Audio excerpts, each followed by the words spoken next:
Hello दोस्तों, स्वागत है आपका अपना चैनल असलम टीच में। मैं लेके आ गया हूँ फिर से एक बार 12 क्लास का हिस्ट्री का दूसरा चैप्टर का टोटल वीवीआई ऑब्जेक्टिव क्वेश्चन। तो आपके सामने पहला क्वेश्चन है कि मुद्राक्षस किसकी रचना थी। ये आपका 2021 में पूछा गया प्रश्न है। आपके सामने ऑप्शन है कौटिल्य, विशाखदत्त, मेघस्थनीज, इनमें से कोई नहीं। तो इसका जो सही उत्तर हो जाएगा आपका वो हो जाएगा क्या, विशाखदत्त, यानी कि ऑप्शन बी आपका बिल्कुल करेक्ट आंसर हो जाएगा। चलिए दूसरा नंबर क्वेश्चन को देखते हैं। दूसरा नंबर क्वेश्चन आप लोगों के सामने है। दूसरा नंबर क्वेश्चन कह रहा है मौर्य साम्राज्य का प्रथम शासक कौन था। ये भी आपका 2021 में पूछा गया प्रश्न है। आपके सामने ऑप्शन है बिंदुसार, चंद्रगुप्त मौर्य, अशोक और महेंद्र। तो जो मौर्य साम्राज्य का प्रथम शासक था वह था चंद्रगुप्त मौर्य, यानी कि ऑप्शन बी आपका बिल्कुल राइट आंसर हो जाएगा। चलिए तीसरा नंबर क्वेश्चन की और देखते हैं। तीसरा नंबर क्वेश्चन आप लोग के सामने है कि वेदों की संख्या कितनी है। तो आपके सामने ऑप्शन है 4, 3, 5, 8। तो इसका जो सही उत्तर हो जाएगा आपका वो हो जाएगा क्या, 4, यानी कि ऑप्शन ए आपका बिल्कुल राइट आंसर हो जाएगा। चलिए 4 नंबर क्वेश्चन की और देखते हैं। आप लोग फटाफट ऑप्शन देख के सही आंसर बताने की कोशिश कीजिए। आपके सामने 4 नंबर क्वेश्चन है किस भारतीय शासक को नेपोलियन की संज्ञा दी गई है। ये आपके सामने ऑप्शन है चंद्रगुप्त मौर्य को, कि कनिष्क को, हर्षवर्धन को, कि समुद्रगुप्त को। ये जो नेपोलियन की संज्ञा किसको दी गई है भाई, तो इसको समुद्रगुप्त को दी गई है, यानी कि ऑप्शन सी आपका बिल्कुल राइट आंसर हो जाएगा। चलिए 5 नंबर क्वेश्चन की और देखते हैं। 5 नंबर क्वेश्चन आप लोग के सामने है। 5 नंबर क्वेश्चन क्या कह रहा है, 16 महाजनपदों में सबसे शक्तिशाली महाजनपद कौन था। तो आपके सामने ऑप्शन है मगध, अवंती, कौशल, गंधार। तो इसका जो सही उत्तर हो जाएगा आपका वो हो जाएगा क्या, मगध, यानी कि ऑप्शन ए आपका बिल्कुल राइट आंसर हो जाएगा।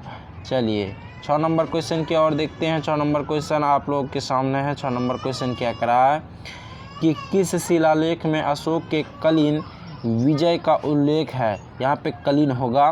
तो आपके सामने ऑप्शन है प्रथम, सप्तम, दशम, 13वां। तो इसका जो सही उत्तर हो जाएगा आपका वो हो जाएगा क्या, 13वां, यानी कि ऑप्शन डी आपका बिल्कुल राइट आंसर हो जाएगा।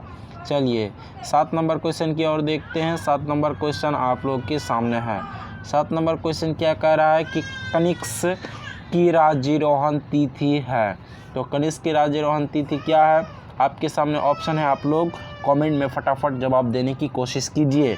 आपके सामने ऑप्शन है 48E, 78E, 88E, 98E। तो इसका जो सही उत्तर हो जाएगा आपका वो हो जाएगा 78E, यानी कि आपका ऑप्शन बी आपका बिल्कुल राइट आंसर हो जाएगा। चलिए 8 नंबर क्वेश्चन की और देखते हैं। 8 नंबर क्वेश्चन आप लोगों के सामने है कि धम्म महामात्रों को किसने नियुक्त किया। तो धम्म महामात्रों को किसने नियुक्त किया, आपके सामने ऑप्शन है चंद्रगुप्त मौर्य ने, कि बिंदुसार ने, कि अशोक ने, कि कनिष्क ने। तो धम्म महामात्रों को किसने नियुक्त किया था, तो अशोक ने किया था, यानी कि ऑप्शन सी आपका बिल्कुल राइट आंसर हो जाएगा। चलिए 9 नंबर क्वेश्चन की ओर देखते हैं। 9 नंबर क्वेश्चन आप लोगों के सामने है। 9 नंबर क्वेश्चन कह रहा है कि अशोक किस वंश का शासक था। तो आपके सामने ऑप्शन है नंद वंश, मौर्य वंश, गुप्त वंश, चोल वंश। जो अशोक था वो सब मौर्य काल से संबंध रखते थे, यानी कि आपका ऑप्शन बी आपका बिल्कुल राइट आंसर हो जाएगा।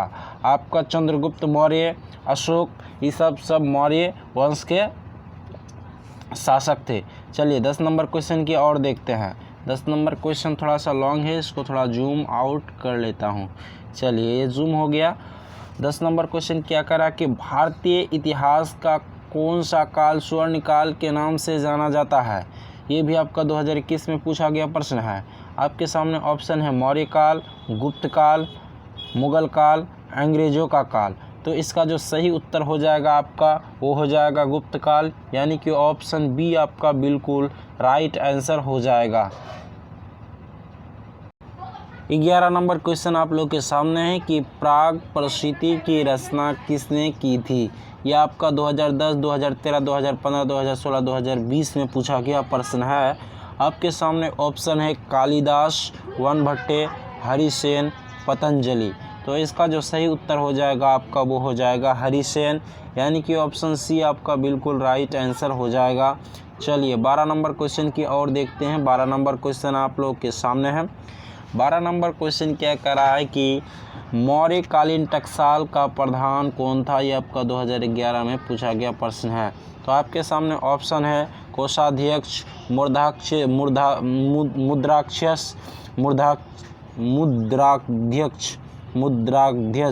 मुद्राध्यक्ष, पन्याध्यक्ष।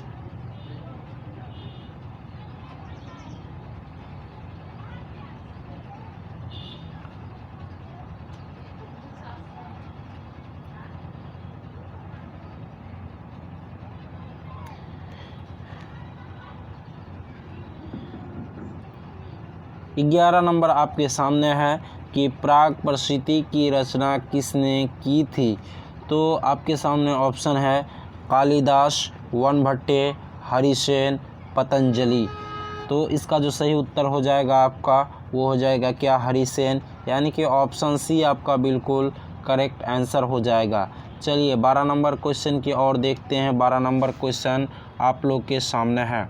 12 नंबर क्वेश्चन क्या कह रहा है कि मौर्यकालीन टकसाल का प्रधान कौन था। आपके सामने ऑप्शन है कोषाध्यक्ष, मुद्राध्यक्ष, पन्याध्यक्ष, लक्षणाध्यक्ष। तो इसका जो सही उत्तर हो जाएगा आपका वो हो जाएगा लक्षणाध्यक्ष, यानी कि ऑप्शन डी आपका बिल्कुल राइट आंसर हो जाएगा। चलिए 13 नंबर क्वेश्चन की ओर देखते हैं। 13 नंबर क्वेश्चन आप लोग के सामने है। 13 नंबर क्वेश्चन कह रहा है राजतरंगिणी के लेखक कौन थे। यह आपका 2011 में पूछा गया प्रश्न है। तो आपके सामने ऑप्शन है पतंजलि, वनभट्टे, विशाखदत्त, कल्हण। तो राजतरंगिणी के लेखक कौन है भाई, तो वह कल्हण था, यानी कि ऑप्शन डी आपका बिल्कुल करेक्ट आंसर हो जाएगा। चलिए 14 नंबर क्वेश्चन की ओर देखते हैं। 14 नंबर क्वेश्चन आप लोगों के सामने है। 14 नंबर क्वेश्चन क्या कह रहा है कि अर्थशास्त्र और इंडिका किस राजवंश के विषय में जानकारी मिलती है।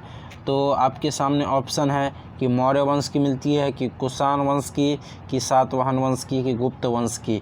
तो अर्थशास्त्र और इंडिका में किस वंश की जानकारी मिलती है, तो इसमें मौर्य वंश की जानकारी मिलती है, यानी कि ऑप्शन ए आपका बिल्कुल राइट आंसर हो जाएगा।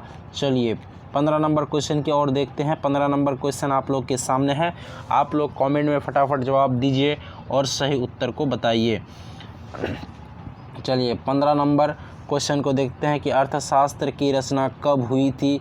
तो आपके सामने ऑप्शन है कि 6वीं शताब्दी ईसा पूर्व में, कि 5वीं शताब्दी ईसा पूर्व में, कि 4वीं शताब्दी ईसा पूर्व में, कि 3री शताब्दी ईसा पूर्व में। तो ये जो अर्थशास्त्र की रचना हुई थी आपका वह 4वीं शताब्दी ईसा पूर्व में हुई थी, यानी कि ऑप्शन सी आपका बिल्कुल राइट आंसर हो जाएगा। चलिए 16 नंबर क्वेश्चन की ओर देखते हैं। 16 नंबर क्वेश्चन आप लोगों के सामने है। 16 नंबर क्वेश्चन है पतंजलि के महाभाष्य से हमें जानकारी मिलती है। तो किससे जानकारी मिलती है, तो गुप्त काल की, कि मौर्य काल की, कि प्राग मौर्य काल की, कि 3री शताब्दी ईसा पूर्व में। तो इसका जो सही उत्तर हो जाएगा आपका वो हो जाएगा प्राग मौर्य काल की, यानी कि ऑप्शन सी आपका बिल्कुल राइट आंसर हो जाएगा। चलिए 17 नंबर क्वेश्चन की ओर देखते हैं। 17 नंबर क्वेश्चन आपके सामने है। 17 नंबर क्वेश्चन क्या कह रहा है, अर्थशास्त्र के लेखक कौन थे। तो अर्थशास्त्र के लेखक कौन थे, आपके सामने ऑप्शन है वाल्मीकि, मनु, कौटिल्य, वेदव्यास। तो इसका जो सही उत्तर हो जाएगा आपका वो हो जाएगा कौटिल्य, यानी कि ऑप्शन सी आपका बिल्कुल राइट आंसर हो जाएगा।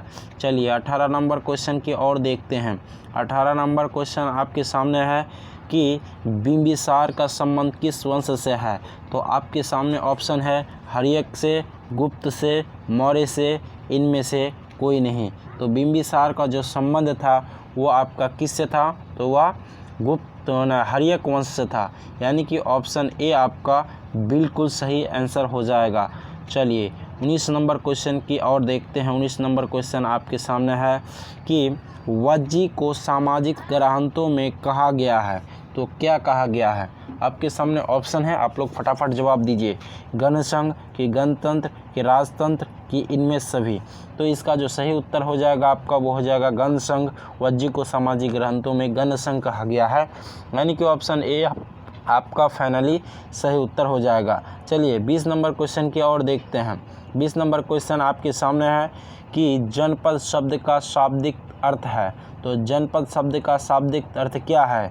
आपके सामने ऑप्शन है, जहां लोग मवेशी रखते हैं, जहां लोग अपना घर बनाते हैं, जहां आपके ऑप्शन सी में है ए और बी दोनों और इनमें से कोई नहीं। तो इसका जो सही उत्तर हो जाएगा आपका वो हो जाएगा जहां लोग अपना घर बनाते हैं, यानी कि ऑप्शन बी आपका बिल्कुल राइट आंसर हो जाएगा। चलिए 21 नंबर क्वेश्चन की ओर देखते हैं।